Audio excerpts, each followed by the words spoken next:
Today on this episode of the Brain Surgeon's Take, we will be discussing Never Quit with Navy SEAL veteran, peak performance coach, and motivational speaker Ray Cash Care. Learn about perseverance and resilience from one of the most unbreakable men on the planet Earth. How can you become better each and every day? Much more on this podcast episode.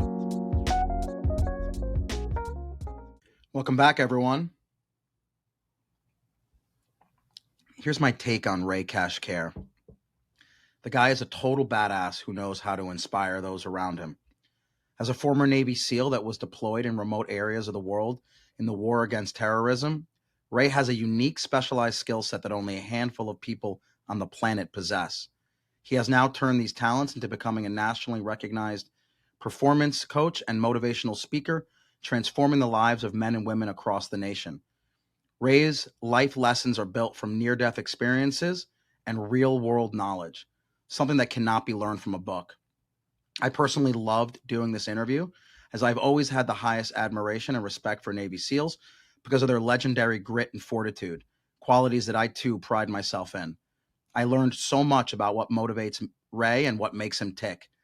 In my opinion, no matter what you do, success in life is a function of your mental aptitude. How powerful is your mind? How strong is your willpower? How do you handle adversity? We all hit roadblocks in life, but what separates the winners from the losers is how we deal with these obstacles. Do you stay within your limits and back down, or do you push past your boundaries and become a better version of yourself? Which type of person are you? In Ray's words, think and then execute. Listen up as we discuss Never Quit. Check it out. Hey, Cash, how's everything going? Everything's going great, Doc. Thanks for having me. Well, listen, thanks for being on the podcast, and I've been looking forward to this interview for so many reasons, and I just want to get right into the questions. Let's jump right into it. What really inspired you to become a Navy SEAL? Was there a sentinel event, a specific moment? I think it was a buildup of pretty much from birth to 17 years old of just never feeling like I belonged to a group, being told I was worthless, and having to come up with that mental and emotional mind state to challenge myself. I think it was a calling. It's been a calling of mine for so long. Most people don't understand it. You may as a doctor. I knew that I had a higher calling and purpose in life. And it's just one of these times. I remember I was 17 years old when I had this kind of epiphany or this life-changing moment where I decided to block out all the negative and then start focusing on me. And that's when the journey started. So through a lot of trial, tribulation, and pain, I realized that my first calling was to be a Navy SEAL. Such a cool calling. And more along those lines, people always say that what makes the Navy SEALs so unique is their mental fortitude. Everyone talks about the physical fortitude. Obviously, we've heard about Hell Week. Everyone's heard about that. But explain why the mental fortitude is just as important, if not more important, than the physical fortitude. Yeah, I break it down to 80% 80% mental, 15% physical, and 5% good old fashioned luck. It's the mind games that the instructors play on you and your own body plays on itself. Being told you're going to do something and you do it 10,000 times, being told you're going to do something 10,000 times and you only have to do it one more time. What they want to see is and what Buds is about is breaking human beings down to their bare essentials. It's almost like when you're going through Buds, you're reborn. Hell Week is kind of a rebirth where the worst part of Hell Week is getting that little bit of sleep when you turn off that engine and you have to turn it back on.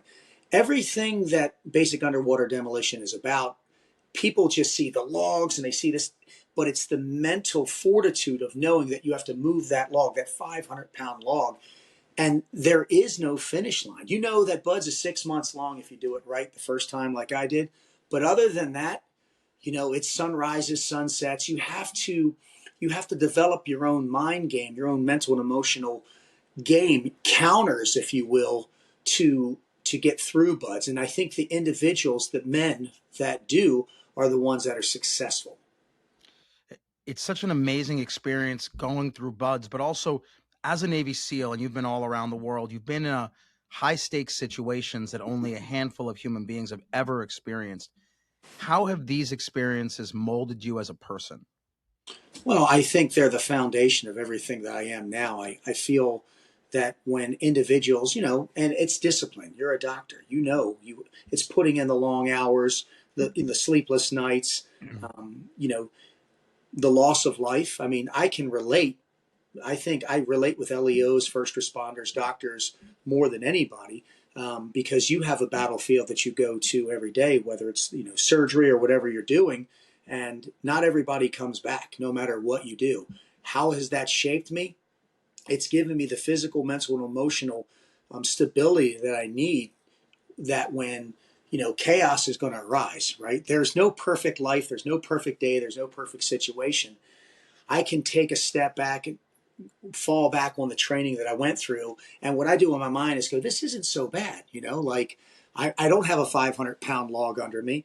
I'm not starving. I'm not delirious.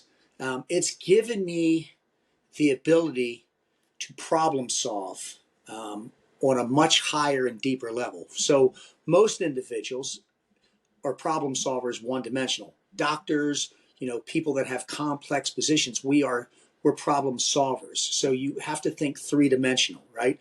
If I look at a box and I can't see what's in it, a normal person will say, I like the coffee mug if you're drinking coffee. Thanks, bud. They will say, there's nothing in the box. But a very few select, even if I'm doing this on stage, will go, excuse me, I need to walk up there. What are you walking up there for? Because I don't know what's in the box. And it's the people that think three-dimensional, out of the box, if you will, they're the ones that know everything. So you have that ability, right? There's 1,000 ways to do something. You need to know every damn 1,000 ways to do it, depending on that situation, whether it's in your internal battlefield, the internal struggle, the business field, or the home field of your life. Now, what about leadership skills, right? Mm. You clearly are a born leader, but do you feel like your training helped you perfect those skills? Yes. So I feel that, like any type of structured training is, I think of myself as a double-edged sword, the savage and the servant, right? Whether it's the savage that you have, a savage doesn't mean a killer. A savage is someone that protects and provides. So I'm a savage for my family, but I'm not a savage towards my wife. I'm a servant of my family. I'm a servant to a higher calling. So what buds and what these types of courses do is they take that knife, right? That's me, that blunt edge, double edged sword, and we sharpen it and we refine it. Now, what's so important is when you go through buds and you pass it, it's sharp. When you receive your trident, it's sharper. But you constantly have to, you know, physical, mental, emotional, social, spiritual, and financial. I am sharpening that sword every day. A lot of people think SEALs are just Neanderthals. Some of the smartest human beings, we have doctors, we've had neurosurgeons, we've had Olympic athletes. Some make it, some don't. I don't know what the perfect equation is, but the one thing that I do know is most successful people that I've ever met, like the most successful people, have had trauma, chaos, turmoil, and pain in their life. And then what all I did is when I went through SEAL training, I applied that pain and turmoil and chaos to the current pain, turmoil, and chaos that I was going to, and I was just like, even then I've been in worse situations, and I just kind of played the mind games back, telling myself, I talked myself. So a lot of people talk themselves off the ledge, the physical, mental, and emotional ledge. I don't have it, the self-doubt. I talk myself to the ledge. And here's the thing, as well as I do, Doc, if you stand on top of a ledge that's really tall for too long and you don't jump, you'll talk yourself out of it. All I mentally did was, emotionally, is ran off. That's what you have to do, right? Steel pier is jumping off a cold structure into the water, which your body doesn't want you to, over and over and over. So yes, everything that I went through, not only just SEAL training, but the pain of childhood, and there, bullying before bullying was a thing, and being abused as a child has strengthened me and sharpened my sword. I'm 51 years old. it can still get sharper. That's the thing. Some people, when they like, you're a doctor, a very successful doctor, you constantly have to sharpen that sword, because it's a, being successful, being on top of your game is a perishable skill, sir. Yeah, it's just funny to hear you say that you got bullied, because I'm pretty sure no one is going to be bullying you in the current day and age. But I want to go into what makes you such an extraordinary individual. I did a lot of research on you before this interview, and Thank what you. makes you tick? What drives you? What gets you up every morning with a fire underneath you? This episode of the Brain Surgeon's Take is brought to you by Vitamin Water. Vitamin water is the ideal way to hydrate, replete your electrolytes, and maintain wellness. I drink vitamin water routinely during the day in order to keep up my energy and focus. Check out vitaminwater.com for more information and use the promo code BrainSurgeonsTake for 20% off your first order. Well, first and foremost would be my family. It's my wife and my daughter and my son. My son's grown. But second, and I know this sounds so arrogant and such a cliche, but the fear of being average, it infuriates me. I actually have a shirt when I go on stage. I have two. This one says "I bet on me." The other one says "Average sucks." Um, obviously, depending on your in the avatar that you're with, you have to be careful with that. I spoke to the Navy yesterday and put that on there, and they're like, "What do you mean?" The fear of being average is what gets me up and gets me motivated. There are individuals that motivate me too. Like at the gym, there's a gentleman that's 70 years old, another gentleman that's 89. I'm like, I'm coming for you. I tell them that. And they're like, come for me. I have mentors in my family, my fitness, my finances, and my faith. Faith can be of religion, but the faith is believing in myself. That's my wife. Family is my wife and daughter. They get me up. My fitness is, I don't want to be average. I want to walk my daughter down the aisle, right? I want to be able to dance with her. I want to have grandkids and be able to do things with them. I see so many people give up at such an early age. There's guys that are my age. I'm not that old. I'm 51. And the one thing that I get all the time is they always say, Ray or Cash, how do you stay in such great shape? And I look at them kind of dumbfounded, kind of like this, and go, once I got in, I just never got out. You have to put in the time. You have to turn the wrenches. You have to make the incisions. It's constantly chipping away. Because as well as I do, as a human being, males get older, they lose muscle density, and I could go on and on. My thing is I'm going to fight it as long as I can, and that's what I do. That's what drives me. I don't want to be an old, decrepit, 60-year-old man. I want to be I want to be the next Jack LaLanne. People ask me all the time. I know you know that, as a lot of people Of don't. course. He was a chiropractor, very Yeah. intelligent man, right? I know. He's amazing. But this guy was doing feats, and they weren't physical. What you saw was physical, but it was the mental and emotional that this man trained his mind and body and soul to do these amazing feats. And he was the juicer man. And he left a legacy and an impact. And I feel that discipline, the rawest form of discipline, sir, that someone can have is fitness. So it shows me, when I see a woman that takes care of herself, she's in shape, it shows me discipline. When I see a man that grooms, right, his grooming standards. I went and got a trim before I came on here. I didn't want to not look the part. It's discipline, and it's the rawest form, and it's the most consistent that we can do. And what I don't understand, and maybe you can answer this, is why Americans are so obese. The percentages, because it's so easy to be lazy. I don't get it. Like, it infuriates me. If I don't work out for 2 days, the mental and emotional takes over. You know, so that's what it is for me. I know that's a long-winded thing, but damn it, people, like, just do something. I talk about the power of doing. Do something.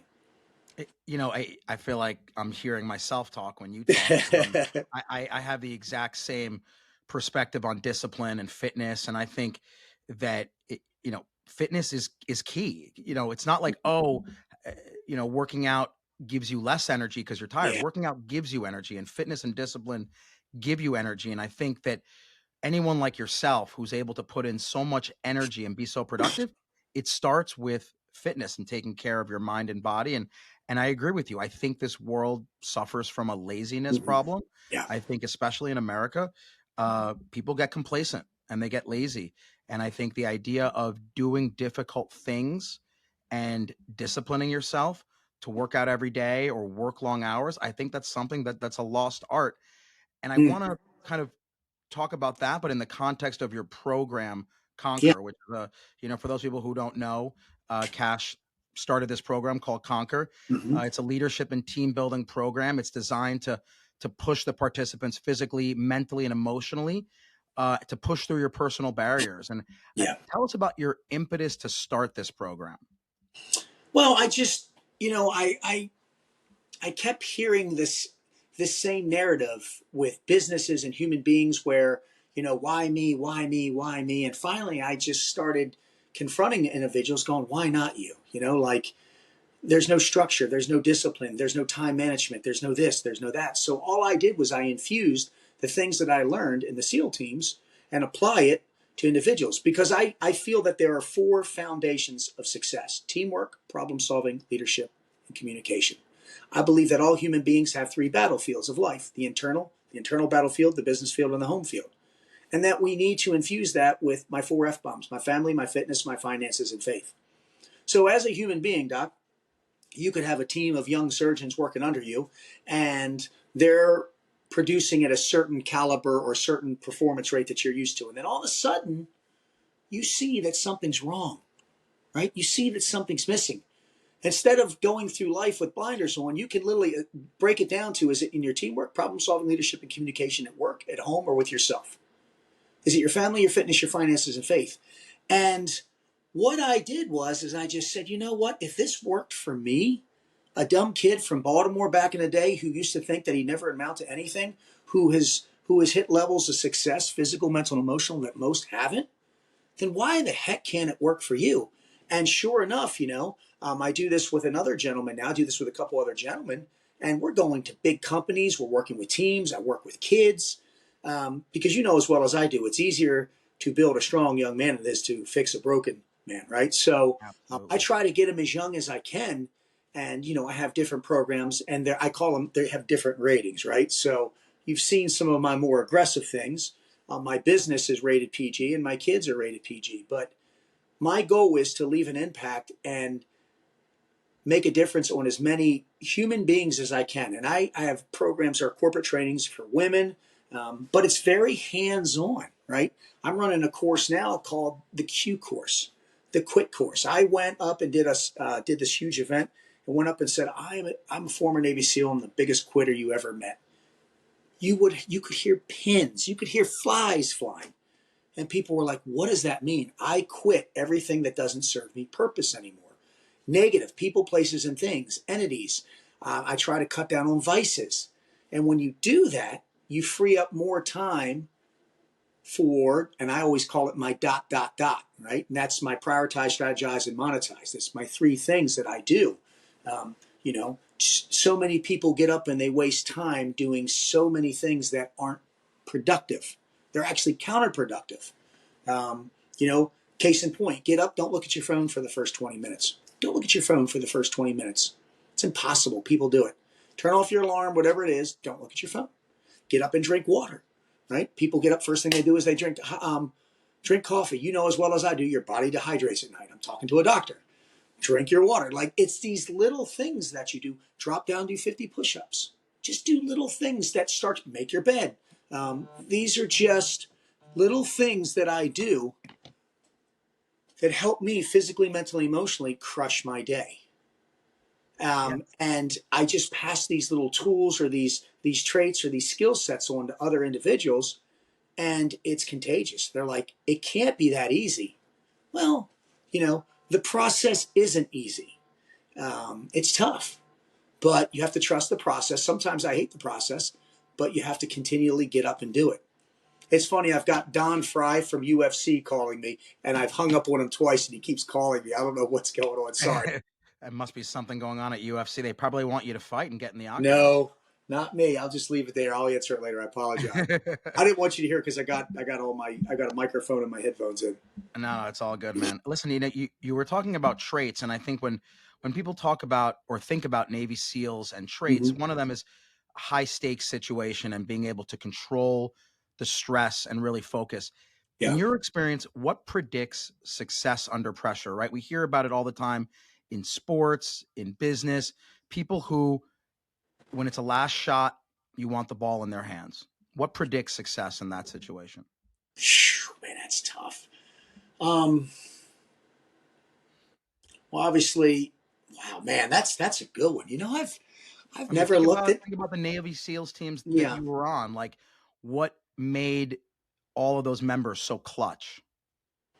Well, obviously, it was the bond that we had. I call it the bond of pain that SEALs go through. But when you can look to the left or right and know that you have a man or a woman that is willing to die to bring you home, in a moment of pain, and there are some pains where we don't, sometimes our brothers don't come back.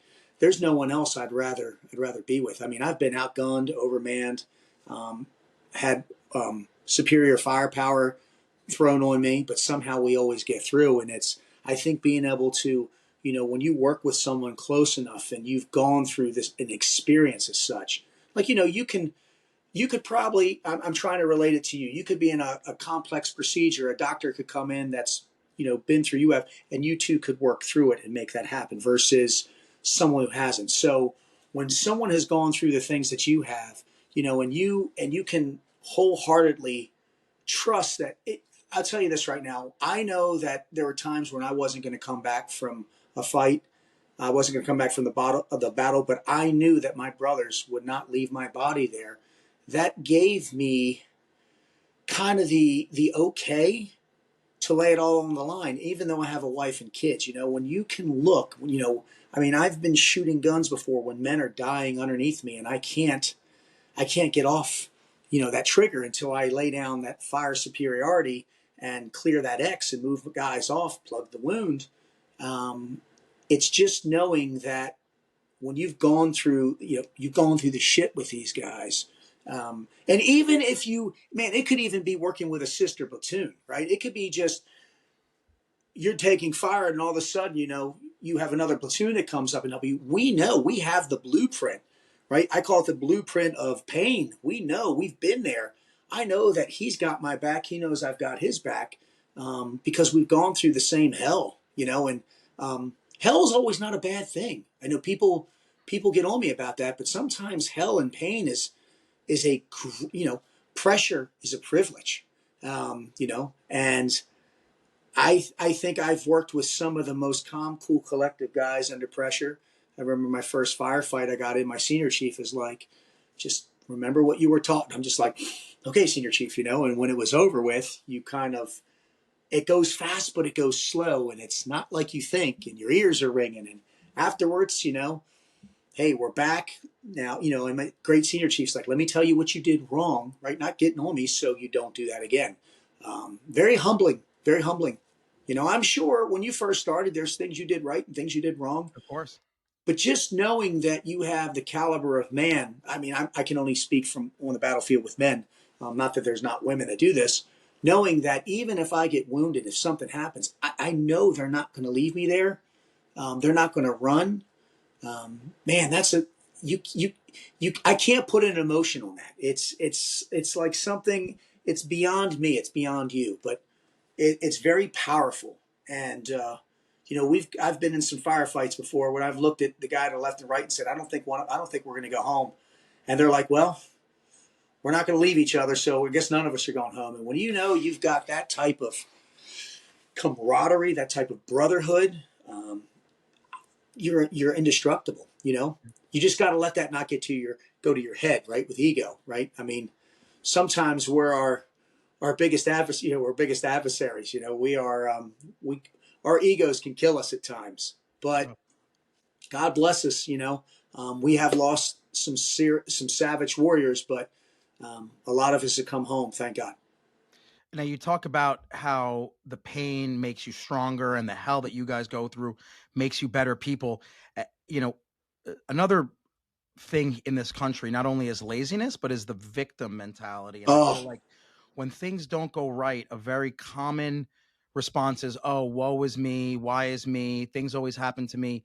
Discuss how overcoming failure actually leads to real change and Mm. personal growth, and how we all deal with obstacles, and how Mhm. obstacles are not necessarily a bad thing. It's actually an opportunity to grow, and how you dealt with that. I love this. So you hear it all the time, the SEAL teams. Failure is not an option. That is such BS. I fail every day. If you are pushing yourself, human beings live in three colors: red, green, and blue. Red is we're redlining, blue is we're disassociating, green is where we want to be. Emotional discipline 2.0. Our job is to put ourselves in the red and blue. Our job is to push ourselves. Our job is to fail. It's just not to quit. Now, you can quit the bad, but you don't quit the good, right? Over what? Over 55% of America is divorced right now. So many people throw up their hands and want to take the easy road out. So many people want to be obese. So many people are looking for a handout, the victim. It infuriates me, Doc. It's you should be the victor. You should be the one that sets the mold, that starts this thing. Be the 51-year-old that's in shape and realize that failure is good. Failure is going to happen. If you're not failing, you're not pushing yourself hard enough, right? People always tell me they want to be successful. I get it. Successful is not always from a monetary standpoint. Are you making an impact? Are you making a difference? Are you creating change? Are you taking care of yourself? I could go on and on about this. And I want to make this very clear. Winning the lottery doesn't make you successful. It makes you lucky, right? It infuriates me. Success is putting in the work, knowing that you're going to get knocked down. I did a podcast where I tell everybody, I get knocked down so damn much now, sir, I don't even dust myself off. I don't care. It's part of the process, right? Number one, you have to trust the process. There are systems and processes for everything that we do. Colleges, right? Structured programs. You don't have to like the process. Some processes I actually hate. I don't like that word, but I believe in them. I like BUDS, basic underwater demolition. It's a process. It's a 6 months process if you're lucky. It is horrible, but it's for a reason. Med school, I've heard. I have some friends that are doctors. Like they're like, I'll sleep in 4 years or 6 years. I'm like, okay, got it. But you have to understand that you're not going to win every battle. It's. I honestly feel that the characteristic of a man or woman is how they act when they are put up against failure. What are they going to do? So many people go, I quit. I quit. I Dave Goggins, love him. He says negativity is the most contagious thing in the world. I disagree. It's those two words. I quit. They can be the most powerful words or the most negative words. You and I can get into a debate, and I can just go, I quit. I'm shutting you off. Or we and I can have a debate, and I can say, you know what, Doc? I quit. I'm going to quit making excuses of why I'm the victim, and this is what I'm going to do. That's why I started that. I take negative words and change them. You say Navy SEAL and quitter. I had people hit me up with hate mail. I quit drinking. I quit this. I quit that. I quit all the things that have been holding me back. And now I'm a better human being because of it. And accept failure. Failure is part of the process. Yeah. And I think if everyone had that mentality, we'd be in a much better place. Oh, And we I would. agree. It's everyone thinks that life can be easy for some people. Life is easy for no one. And I tell everyone that everyone's got challenges. You may not see it, it may go on in the background, but everyone's got challenges, and it's not a matter of do you get knocked down. It's do you get up? And so I love hearing you kind of reemphasize that. The other thing that you are big on, and I want to pick your brain on this a little bit, is you talk about how to build elite performance teams. And Mm, what are the most important steps, in your opinion, to building these elite teams? Any team, medical, military, love it. business. So everybody says leadership is always the problem and always the solution. It's communication. I believe that if you understand the different types and the different styles of communication, and then you know what applications to use, like there's assertive, aggressive, non aggressive, there is audible, non audible, things. If you understand how to communicate with individuals and you have a better understanding of them, and the more you know, the more you grow, the better you can build high performance teams. I have worked with Fortune 500 companies with individuals that have worked together for 10 years and they don't know anything about themselves. So what I do is I say, or, hey, I'm having a problem communicating with this person. Well, what type of communicator are they? What do you mean? Are they assertive? Are they aggressive? Are they manipulative? Because there's like 5 different styles, 4 different types. What are they? And they're like, I've never broke it down like that. So let me get this straight. You're running a multi-billion-dollar company and you don't understand the people that you work with. My son and daughter, I love them both, but they respond to different things. My daughter's more assertive and aggressive. My son, you know, there's a time and a place for every type and style of communication. If you eat your broccoli, daddy will give you ice cream. Works. It's manipulative. Or I can say, hey, let's do this, right? I try not to be, I don't try not to be too passive aggressive, but the more you understand about the communication, the more that you know, the more that you're going to grow as a team. And what I do with all these corporate companies is I say, hey, what do you know about the person that's sitting next to you? Well, I know their name. What else do you know about them? How old are they? What are their hobbies? What do they do? Because once you open up that line of communication, right, transmit and receive, because that's what you need, then people kind of let down these walls, these physical, mental, and emotional barriers and walls, because society says we go in and we don't need to really know who our coworker is. Well, number one, it's not a coworker; it's your team member. I run it like a SEAL platoon. We are a family, and the more you know about family, right, the more that you're going to produce, be productive, create morale. I could go on and on. It is a whirlwind of awesomeness, and it works. I've done this for Dodge, Chevy, Comcast Cable, Samsung Group, and when I first come in, they're looking at me like, you're crazy. By the end of our 2-day event, I'm doing a college with Matt, my buddy Matt. These people were chanting, yelling. I'm like, hey, this department is now a blue team. I want you guys to come up with a boat crew. I want you to come up with a shirt on Fridays, compete against each other. And the CEOs are like, I've got people arguing who's coming in earlier, who's working later. All you need to do is light the fire, baby. Just light the fire under people because, you know, to light a fire, you need certain things, right? You need certain elements. What happens is through time, the negativity smothers those, and you just have this little spark, and it's sitting here, and it's just waiting. I just come through, and I give you more air, and I give you more this, and I give you more that, and the fire grows. Now, the trick is when I leave, you got to continually maintain that fire, right? You've got to take care of it. And we are seeing massive success. And as you can see, I'm super proud of it. I have a gentleman who's a CEO of a hospital out in, I think, Missouri or Arkansas, wants me to come out. I'm like, I haven't worked with doctors yet. Let's do it. Let's do it. Now, something that you also, well, I mean, all the Navy SEALs pride themselves on is pushing past boundaries. And I think everyone thinks, oh, well, that's just Navy SEALs and military, but that obviously is applicable to everyone on this planet. Take us into your mindset. You are in a situation, could be physical, could be mental. Mm-hmm. You feel like you're redlining. You are at your max. You don't think you can do any more. How do you push to the next level? How do you not give up? Well, I said I wouldn't curse on this because I don't want to Oh, you curse. can curse. That's all good. Okay, so I say 2 things when the shit hits the fan, Doc. And I know this is so crazy, and you're gonna laugh at me. It's literally, and I say it to myself, I say, fuck it, fuck you. That's what I need to do is I had to come up with something so simplistic when the shit hit the fan, and it's like, let's say, like, I'm in a firefight. I'm like, fuck it, I'm here. I've got the skill set that I know that needs, what I need to happen.